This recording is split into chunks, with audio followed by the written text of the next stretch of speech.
welcome back to another episode in our Reflect series exploring the Apostles' Creed.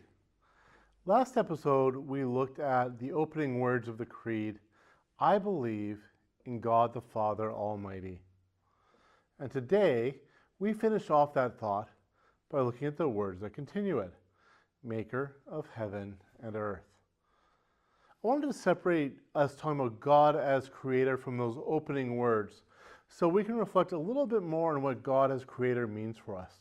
To say God is the maker of heaven and earth is a continuation of our proclaiming our faith in God, the Father Almighty, but it's also a very important statement on its own.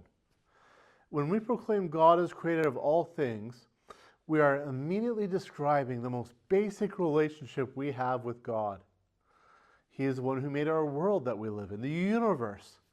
He's the one who made us, who made you and me. He is creator over all. We believe everything that exists and has ever existed is due to the work of God the Father Almighty.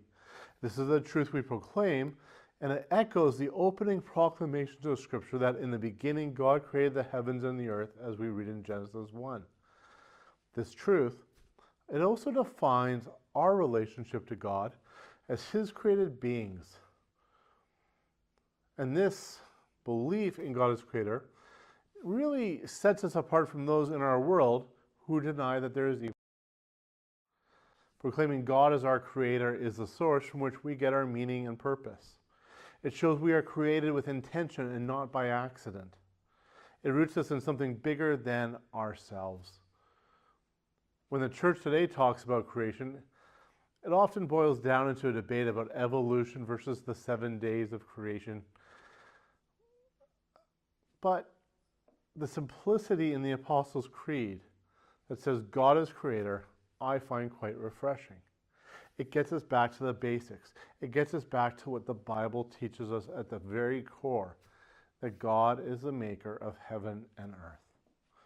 All we know from Scripture is that God spoke and creation happened. And in the Creed, we hold to the foundational truths of Scripture that God is the creator. What ultimately matters is that God created the universe, including you and me, all of us. And God was intentional in creating us, and He did so with value and purpose for us. We matter. That is at the heart of our relationship with God, the Father Almighty, the maker of heaven and earth. When we profess God as creator, we are recognizing that this is the world God created in which we are going to live out the truths that we hold to in the Apostles' Creed that we're going to look at in the coming episodes. The Creed is not just some spiritual reality, but it's one rooted in us living it out in the created world that God made for us, the world He made us in, a world that God proclaimed to be good. So next episode, we're going to move on to look at the next line of the Creed, proclaiming our belief in Jesus Christ. I hope you're able to join us next time, and thanks for being here with us today.